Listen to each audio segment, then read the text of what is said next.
avec la thématique du jour, c'est une thématique que vous nous avez donnée. Il s'agit des préparations magistrales à l'officine.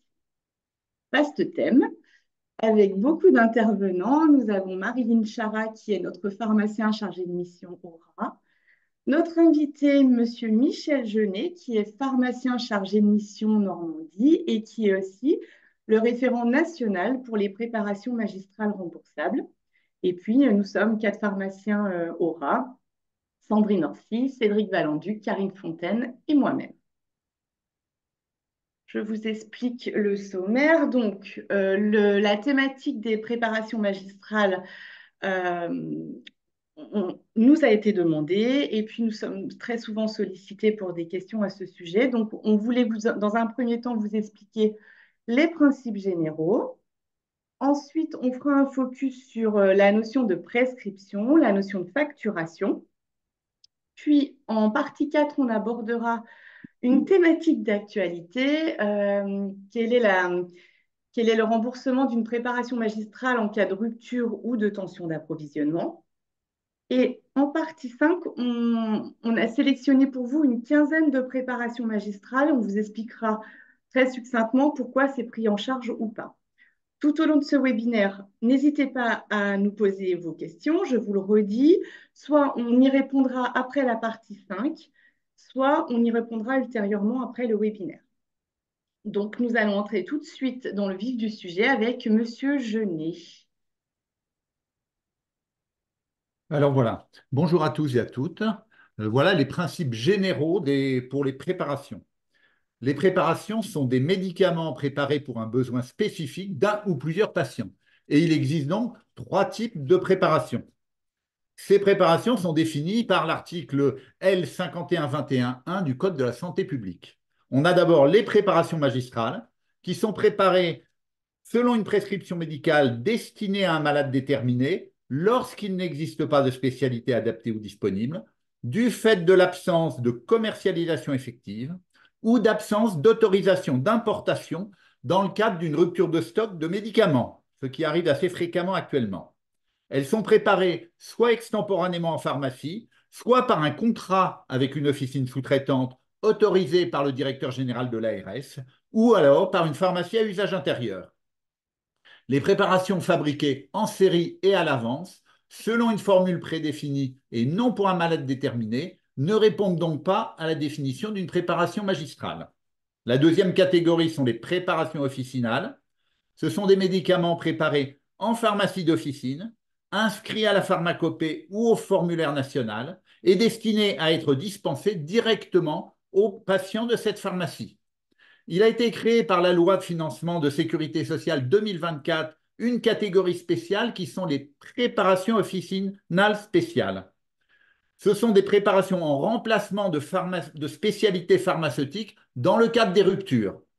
Elles sont réalisées uniquement par des pharmacies autorisées par le directeur général de l'ARS et répondent à des critères précis définis par décret. On en reparlera plus tard.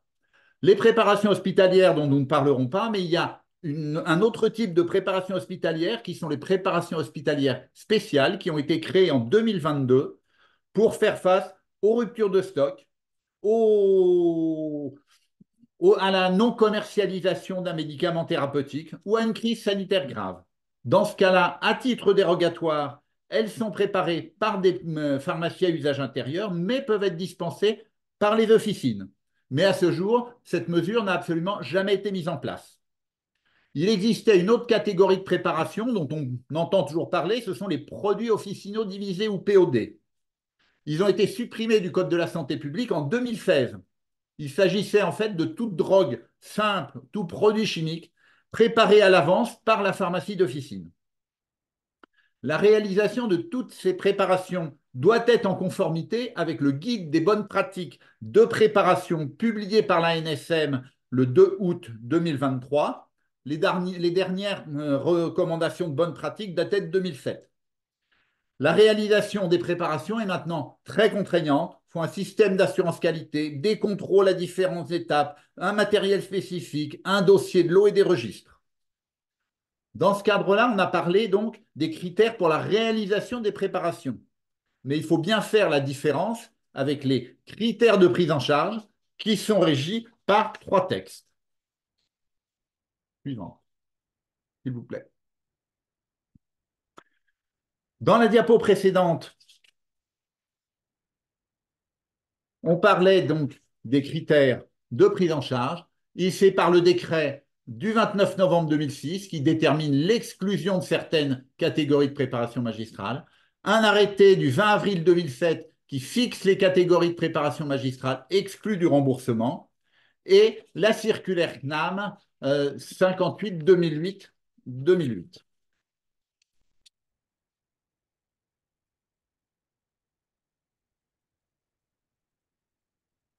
Donc, les critères de prise en charge des préparations magistrales sont exclus du champ du remboursement les préparations répondant à au moins l'un des critères suivants, lorsqu'elles sont dépourvues de caractère thérapeutique, lorsqu'elles ne comportent des matières qui ne répondent pas aux spécifications de la pharmacopée. Donc, la pharmacopée est définie par le Code de la santé publique, c'est la pharmacopée française et la pharmacopée européenne. Alors, pourquoi la pharmacopée? Parce que dans la pharmacopée, il y a des monographies qui définissent les critères d'impureté, les concentrations optimales du principe actif. Et si il n'y a pas de monographie à la pharmacopée, eh bien, ce qu'il se passe, c'est que c'est les fabricants qui déterminent leurs caractéristiques, et ça peut être vraiment tout à fait totalement différent en fonction des fabricants. Sont exclus aussi les préparations comportant des matières premières ayant une place mineure dans la stratégie thérapeutique. Il s'agit là de préparations à base de plantes ou d'oligo-éléments. Des préparations dont l'efficacité est mal ou n'est pas établie. Alors, c'est vrai que pour les préparations magistrales, on n'a pas réellement de référentiel. On a quelques études, on a des études possibles, mais souvent, ce ne sont pas des études très solides. Les préparations destinées à traiter des maladies sans caractère de gravité. Là, il faut obligatoirement un caractère de gravité qui est l'affection de longue durée. Mais une affection longue durée n'entraîne pas obligatoirement la prise en charge des préparations magistrales. Par exemple, dans le cadre d'un diabète de type 2, le patient va avoir de gros problèmes d'artériopathie et de problèmes circulatoires qui vont entraîner certaines fois des peaux très sèches. Par contre, les préparations hydratantes pour traiter ne seront pas prises en charge. Et puis, dernière catégorie de préparation, c'est lorsqu'il existe des spécialités ou des produits commercialisés remboursables ou non répondant au même usage thérapeutique. Là, dans ce cadre-là, on préfère nettement d'avoir des spécialités pharmaceutiques pour des raisons à la fois de coût et des raisons de sécurité. Diapositive. Donc, dans la diapo précédente, on parlait de critères négatifs pour la non-prise en charge. Voici maintenant des critères positifs. Donc, la préparation magistrale est prise en charge lorsqu'on a un objectif thérapeutique. Seules les préparations poursuivant un objectif thérapeutique sont prises en charge, ce qui exclut les préparations à visée cosmétologique, diététique, d'hygiène, les compléments alimentaires ou de mise en forme, des préparations à base de DHEA, de bêta-carotène, de créatine. Une efficacité thérapeutique obligatoire, seules les préparations avec une efficacité bien établie avec une place majeure dans la stratégie thérapeutique sont prises en charge. Cela exclut les préparations à base de plantes ou d'oligo-éléments. L'absence de spécialité ou de produits équivalents. Et puis l'inscription à la pharmacopée de toutes les matières premières que l'on peut vérifier sur le site de l'ANSM pour la pharmacopée française et sur l'index de la pharmacopée européenne ou sur la base de données de la Direction européenne de la qualité du médicament et des soins de santé. Tous ces critères sont cumulatifs et la préparation magistrale doit bien sûr remplir l'ensemble de ces critères. Ce n'est pas un seul qui permet le remboursement. La circulaire de 2008 a listé un certain nombre de préparations qui ne sont pas remboursables. Par exemple, les dilutions de corticoïdes par voies externes. D'autres spécialités ou produits répondent au même usage thérapeutique. Dans les RCP, des pommades de corticoïdes. Il est noté que les produits d'activité plus forte ou moins forte sont disponibles et que pour un arrêt progressif, il peut être obtenu par la diminution de la fréquence d'application. Les associations de corticoïdes avec des antibiotiques ou des antifongiques par voie externe, ou des associations d'antifongiques et d'antibiotiques par voie externe. Dans ce cadre-là, l'efficacité est mal établie. Ce type d'association avait été déconseillé à l'époque par la FSAPS et des spécialités avaient même été retirées du marché. Des préparations kératolytiques pour des maladies bénignes, notamment des verrues, car ce sont des maladies sans caractère de gravité et de plus, il existe des spécialités non remboursables. D'autres préparations, par exemple les préparations hydratantes ou émollientes pour la sécheresse de la peau ou des maladies bénignes sans caractère de gravité, l'alcool modifié ou des solutions d'autres titres d'alcool, car il existe maintenant des spécialités qui répondent au même usage thérapeutique et des spécialités non remboursables. Les gélules ou les comprimés de placebo, car l'efficacité est mal établie et la place est mineure dans la stratégie thérapeutique. Par contre, les gélules de placebo sont inscrites au formulaire national. Le formulaire national est un référentiel de qualité, mais n'est pas un référentiel de prise en charge. Toutes les préparations inscrites au formulaire national ne sont pas obligatoirement prises en charge. Il faut bien, dans ce cadre-là, différencier les référentiels de qualité avec les référentiels de prise en charge. Quelle préparation reste donc remboursable? Les préparations donc, dermatologiques pour adaptation du dosage dans le cadre de traitements destinés à la pédiatrie ou à la gériatrie. Dans ce cas, il n'existe pas de dosage adapté sous forme de spécialité en l'absence d'alternatives thérapeutiques et dans le respect des autres critères de remboursement. Par exemple, une préparation d'hydrocortisone 2 mg, une gélule le matin, chez un enfant atteint d'une maladie surrénale, sera prise en charge, l'hydrocortisone n'existant qu'en comprimé à 10 mg. On sait bien qu'en pédiatrie, il y a beaucoup de médicaments qui n'ont pas d'AMM et pas les dosages adéquats. Des préparations dermatologiques prescrites à des patients atteints de maladies spécifiques sont aussi prises en charge dans le cadre de maladies rares, de maladies orphelines, de maladies génétiques à expression cutanée et de maladies chroniques d'une particulière gravité. Là, par contre, une ALD est obligatoire. Dans ce cadre, on peut prendre en charge exceptionnellement certains principes actifs qui ont été listés dans la circulaire, l'urée, le coaltar, le cérate gallien, le colcrime, le glycérolé d'amidon, la glycérine ou la vaseline, même si ces molécules peuvent paraître être des excipients. Cette liste, en 2008, est non exhaustive, mais a été réalisée après une concertation d'un service de dermatologie traitant les maladies rares cutanées. Il faut savoir que dans la réglementation, les excipients commercialisés auprès du public présents dans une préparation ne sont pas pris en charge. Donc pour ces maladies spécifiques et rares, les deux critères doivent être pris en charge. L'ALD, la liste des PA doit aussi être remplie, mais aussi les autres critères de prise en charge, l'appartenance à la pharmacopée, l'efficacité. D'autres cas particuliers sont aussi susceptibles d'être pris en charge.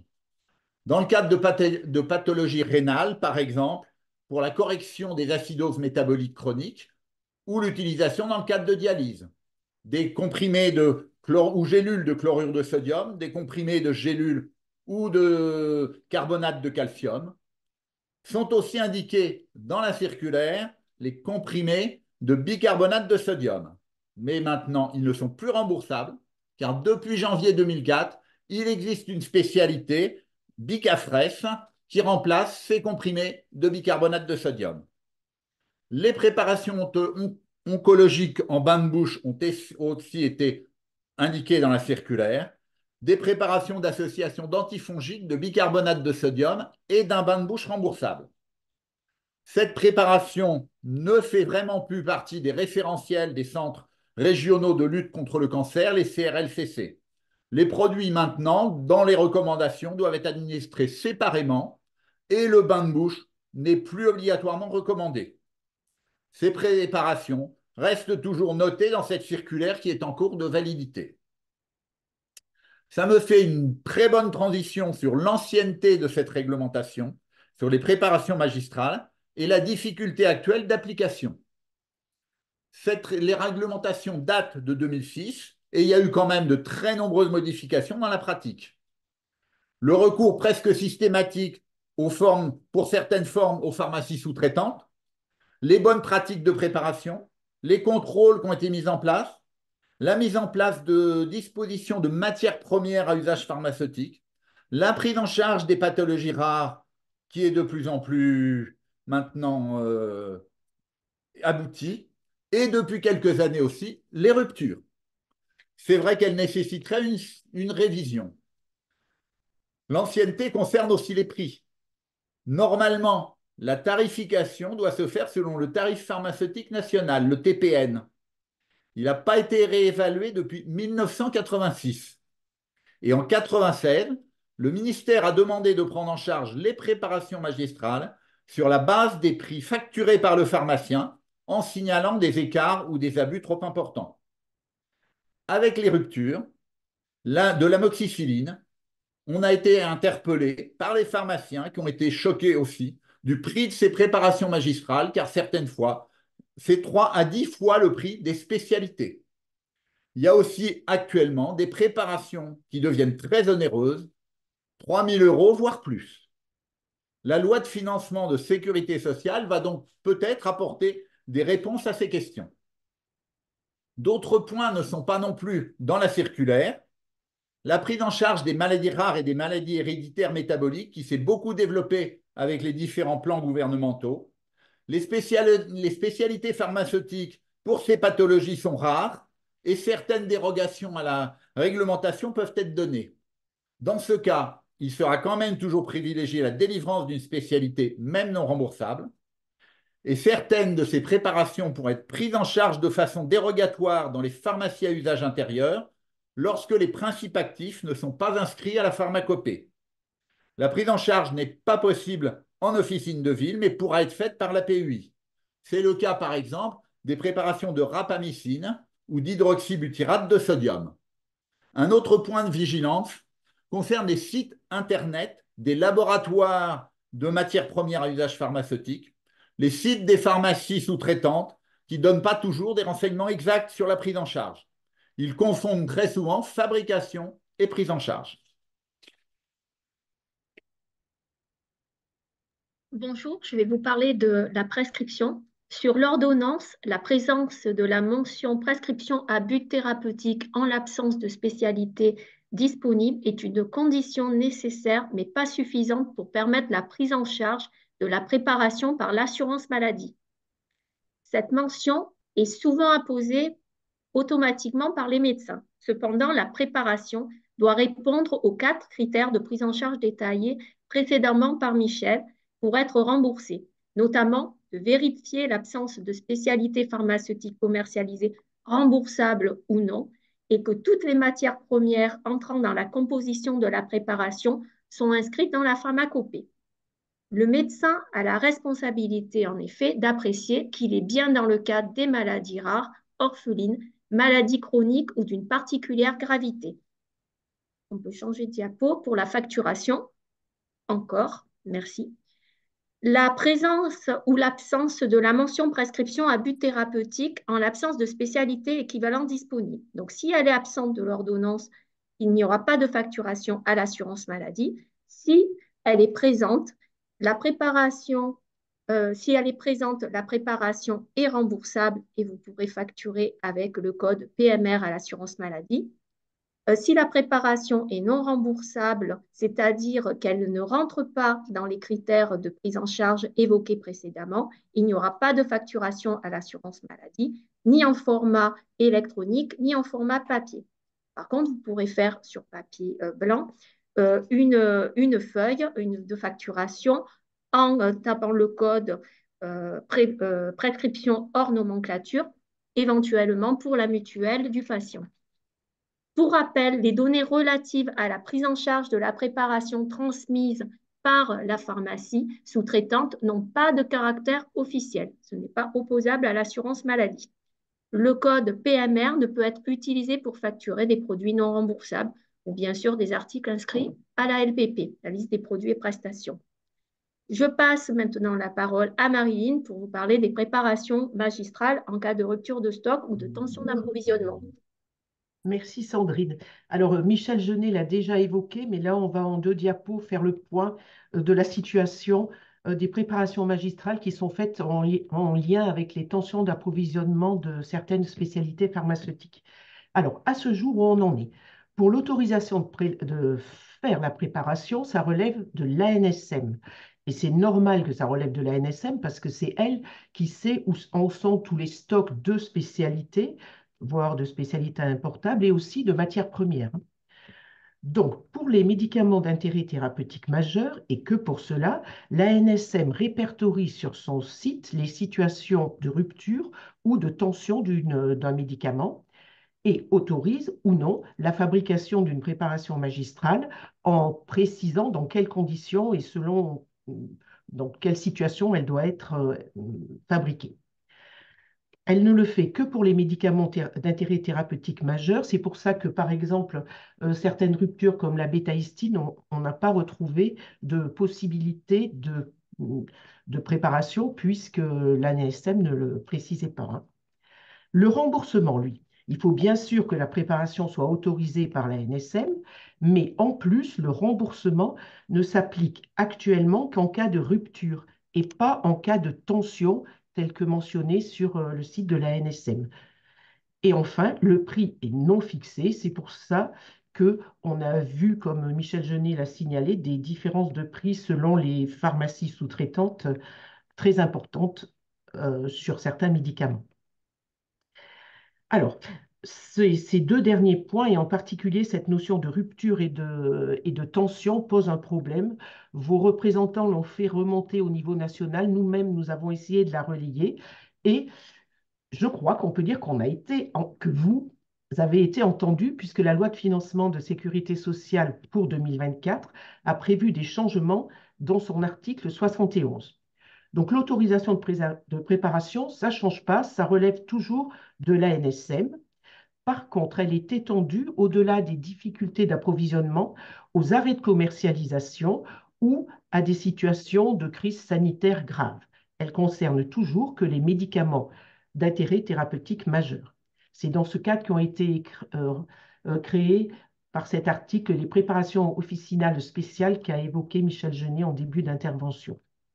Le remboursement, et ça, c'est un changement, et je crois que là, on peut vraiment dire que vous avez été entendu, parce que la loi de financement ne prévoit plus de distinction entre rupture et tension d'approvisionnement, c'est-à-dire que dès que la difficulté sera répertoriée sur le site de l'ANSM, ça ouvrira droit au remboursement.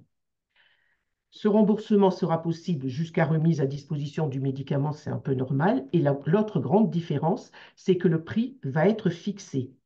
Tout ça, cette possibilité de remboursement et le prix sera fixé par arrêté ministériel. Alors, on est dans la même situation que vous et on attend avec impatience les premiers arrêtés qui vont, par exemple, permettre de régulariser la situation de l'applicaïdine. Voilà pour ces situations de rupture et d'approvisionnement. Et pour la suite, c'est moi qui prends la suite, Marilyn. Donc, dans cette 5e partie, on a sélectionné pour vous une quinzaine de préparations magistrales. C'est des préparations qui ont fait l'objet de questions au service médical. On va vous les passer en revue, rester dessus très brièvement, et puis à l'issue de ceci, on répondra à vos questions en direct. Alors, voilà comment on a présenté les choses. On a remis pour chaque préparation le décret qui nous explique les exclusions du champ de remboursement. Donc, je vous le rappelle sur cette première slide, sont exclus du champ de remboursement suivants, si elles sont dépourvues de caractère thérapeutique, si elles comportent des matières premières ne répondant pas aux spécifications de la pharmacopée, si elles ont une place mineure dans la stratégie thérapeutique, si leur efficacité est mal ou non établie, si la préparation est destinée à traiter des maladies sans caractère de gravité, et s'il existe des spécialités ou des produits commercialisés qui répondent au même usage thérapeutique. Donc, on a remis ce texte sur chaque préparation et on a surligné en rose l'argument qui implique la prise en charge ou non pour l'assurance maladie. Donc, la première préparation qu'on a choisie, c'est la mélatonine sirop. La mélatonine sirop, il existe des spécialités ou des produits commercialisés qui répondent au même usage thérapeutique. En effet, on a aujourd'hui le Slénito comme spécialité. Alors, Slénito, c'est un comprimé LP, mais la forme sirop équivaut à des comprimés écrasés. Donc, bien sûr, si le Slénito est écrasé, on perd la forme LP, mais c'est une équivalence. Donc, de ce fait, la mélatonine sirop n'est pas prise en charge par l'assurance maladie. J'en profite pour vous dire que la mélatonine comprimée, adulte-enfant, n'est pas non plus prise en charge sous forme de préparation magistrale. Une préparation donc à base de diprozone pommade pour eczéma. Donc une dilution de corticoïdes. Donc là, c'est une non prise en charge parce que c'est destiné à traiter des maladies sans caractère de gravité pour un eczéma qui ne serait pas un eczéma généralisé. Et il existe des produits et des spécialités répondant au même usage thérapeutique. Comme je l'ai dit, une dilution de corticoïdes, on peut appliquer un corticoïde moins fort ou pour arrêter le traitement progressivement, espacer les applications. Donc, pas de prise en charge par l'assurance maladie. Bonjour. Concernant les préparations à base de pilocarpine que l'on peut trouver donc en comprimé dosé à 1, 2, 3 ou 4 mg. Alors ces préparations sont prescrites dans le cadre de la prise en charge du syndrome de Gougereau-Chegren, qui est aussi appelé le syndrome sec. Parmi le traitement de ce syndrome, on trouve de la pilocarpine avec la spécialité Salagène 5 mg qui n'est pas prise en charge. Les sociétés savantes recommandent une introduction progressive des doses pour une meilleure tolérance, d'où ces prescriptions de préparation à des dosages inférieurs à 5 mg. Mais l'objectif est d'augmenter la dose pour atteindre la posologie qui est en général de 3 à 4 comprimés de salagène 5 mg par jour. Ainsi, ces préparations à faible dose de pilocarpine correspondent donc à une initiation d'un traitement non pris en charge. Donc, pour être en cohérence, ces préparations ne sont pas prises en charge par l'assurance maladie.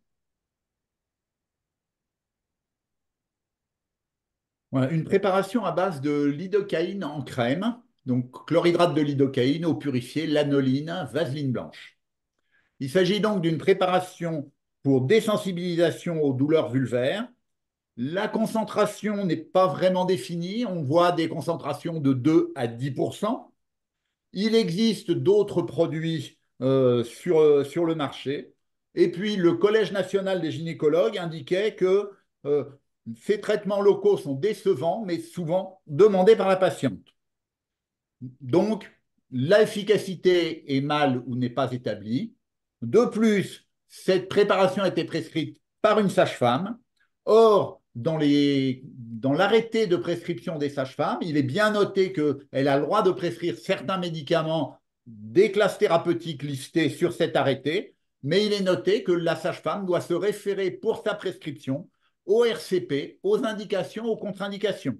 Il n'y a pas de prescription, donc normalement, la sage-femme ne peut pas prescrire de préparation magistrale et ne peut pas prescrire cette préparation qui, de toute façon, a une efficacité mal établie.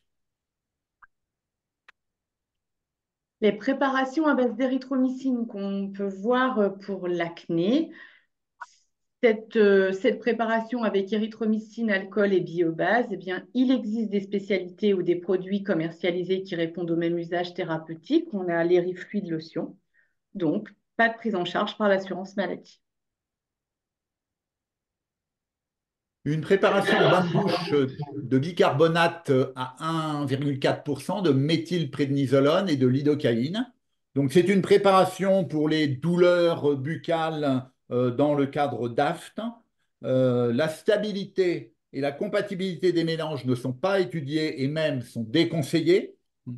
Il est noté dans les RCP du bicarbonate, vérifier la compatibilité avant d'administrer, vérifier la limpidité. Le bicarbonate de sodium peut interagir avec d'autres médicaments, en particulier les corticoïdes, les corticostéroïdes, l'hydrocortisone, la prédnisolone.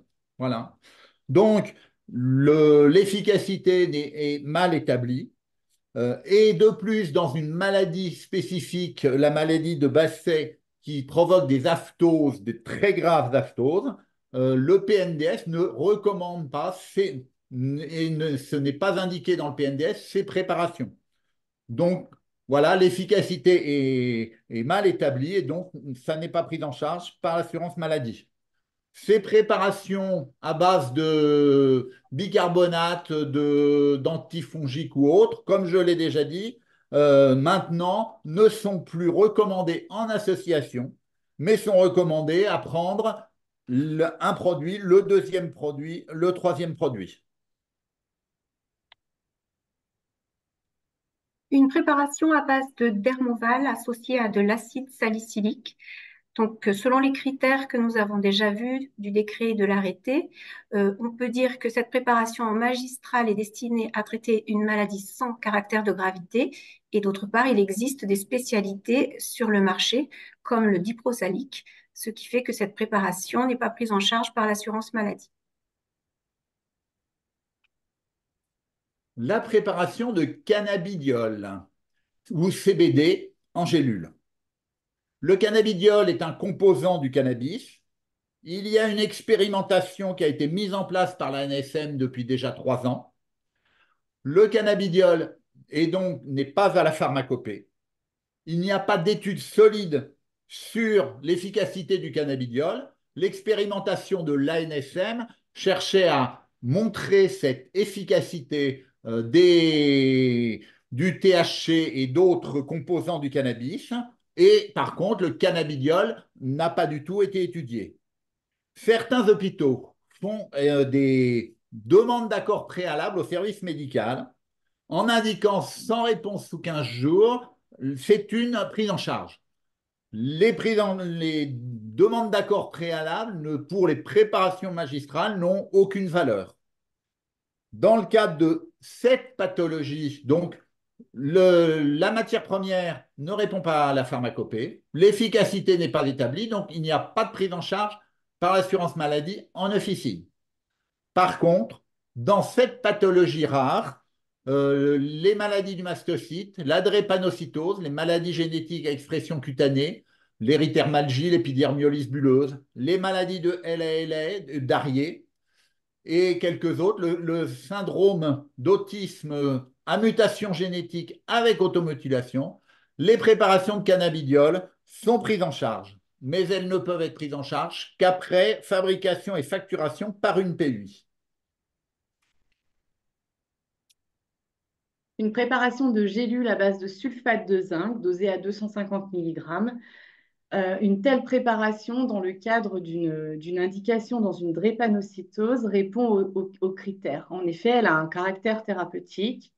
Elle comporte des matières premières qui sont à la pharmacopée. Et on peut dire aussi qu'elle a une place dans la stratégie thérapeutique et son efficacité est établie. Pourquoi? Parce que dans le cas d'une maladie rare comme la drépanocytose, il existe un PNDS. Un PNDS, c'est un protocole national de soins qui est élaboré par la HAS et qui va énumérer les traitements possibles pour cette maladie. La présence d'un PNDS qui nous indique que le sulfate de zinc est indispensable nous permet du coup, comme il n'y a pas de produits commercialisés qui répondent au même usage thérapeutique, d'accepter la prise en charge par l'assurance maladie donc du sulfate de zinc dans le cadre de la drépanocytose. Les préparations à base de rapamycine ou de sirolimus en crème. Donc la rapamycine n'est pas inscrite à la pharmacopée. Jusqu'à il y a 1 an et demi à 2 ans, je crois, nous ne prenions pas en charge les préparations de rapamycine. Mais depuis, il y a eu un PNDS pour la sclérose tubéreuse de Bourneville, dans lequel ces préparations ont été indiquées. Donc, maintenant, ces préparations de rapamycine, dans le cadre de la sclérose tubéreuse de Bourneville, sont prises en charge. Elles ne peuvent pas être prises en charge à l'officine parce que le principe n'est pas à la pharmacopée. Et elles ne sont prises en charge donc en PUI et uniquement aux concentrations du PNDS. Parce que là, c'est pareil, on a eu des concentrations entre 0,1 à 5%. Dans le PNDS, c'est juste noté la concentration à 0,1%. Concernant les préparations kératolytiques pour traiter les corps et les verrues, donc on l'a déjà vu précédemment, ce sont des préparations qui sont destinées à traiter des maladies sans caractère de gravité et de nombreuses spécialités sont disponibles sur le marché comme la pommade cochon, les vernis, duofilm, verrufilm et ainsi que des dispositifs transdermiques comme Transverside. Donc, pour toutes ces raisons, elles ne sont pas prises en charge par l'assurance maladie. Les préparations à base de baclofène ou d'amitriptyline à 10%, actuellement, on a quelques études qui sont faites, mais on n'a pas du tout d'études solides, et donc l'efficacité est mal ou n'est pas établie. Ces préparations ne sont pas prises en charge pour l'instant par l'assurance maladie. Les préparations qui sont à base de mélange de vitamine B1, B2, biotine par exemple, vitamine B6 et acide folique, ne sont pas prises en charge par l'assurance maladie en officine parce qu'il existe des spécialités ou des produits commercialisés répondant au même usage thérapeutique. C'est un cas particulier parce qu'on peut avoir des dérogations si on est dans le cadre d'une maladie métabolique héréditaire.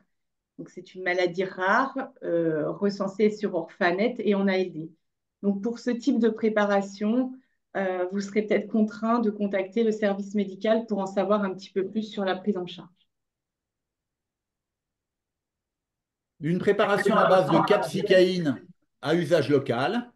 Il existe des spécialités des produits commercialisés répondant au même usage thérapeutique, le Kenza. En plus, ce Kenza est réservé à l'usage hospitalier, donc il n'y a pas de prise en charge par l'assurance maladie.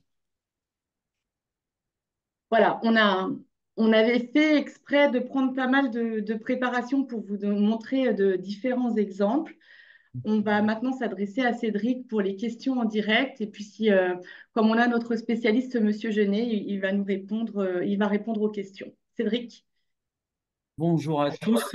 Il y a eu énormément de questions, hein, comme on pouvait s'en douter. J'ai essayé de répondre à un maximum de questions en direct. Je m'excuse d'ores et déjà pour celles qui n'ont pas été. On vous rassure, on reviendra vers vous, hein, il y a eu des questions très techniques, très spécifiques. Donc, elles feront l'objet d'une réponse, mais plutôt au cas par cas et individuel. Je vais en citer quelques-unes. Voilà. La première chose pour Michel, donc si vous pouvez répondre, on nous demande la prise en charge. Qu'en est-il de la prise en charge concernant du glycérolé d'amidon? Alors, le glycérolé d'amidon, là, je vais vous faire la réponse culte de Rabbi Jacob. Quand on vous pose une question, répondez par une autre question, cela vous donne le temps de réfléchir. Parce que, est-ce que vous considérez légitime de prendre en charge du glycérolé d'amidon à 30, 29, 32 euros lorsqu'il s'agit juste de mélanger du col crème fluide et un petit peu de glycérolé d'amidon, alors qu'on a le Dexéril, la biafine, qui peut avoir exactement la même indication, c'est pour des préparations hydratantes. Donc pour nous, actuellement, ça n'est pas pris en charge, le glycérolé d'amidon. Une autre question, on nous demande aussi la prise en charge. Qu'en est-il de la prise en charge du lignement local-care? Alors, c'est ce produit pour nettoyer les enfants en bas âge, les bébés notamment. Oui, alors c'est vrai que c'est un produit, lorsqu'on a été parent, qu'on a bien utilisé, pour lequel on a été très content. D'un autre côté, il y a beaucoup de formes de liniment oléocalcaire commercialisées et non remboursables. Donc, en plus, il n'y a pas réellement de pathologie, si ce n'est nettoyer et les fesses qui peuvent être très rouges. Donc, c'est une pathologie, c'est absence de gravité de la pathologie, même si Ce liniment oléocalcaire est inscrit au formulaire national. Il est inscrit, mais l'assurance maladie ne le prend pas en charge. Alors, les questions continuent d'arriver, hein, on en a beaucoup, etc. Oui, le lien vers le replay, vous l'aurez. On nous demande aussi le sérat de Gallia en ALD prescrit par un service de dermatologie.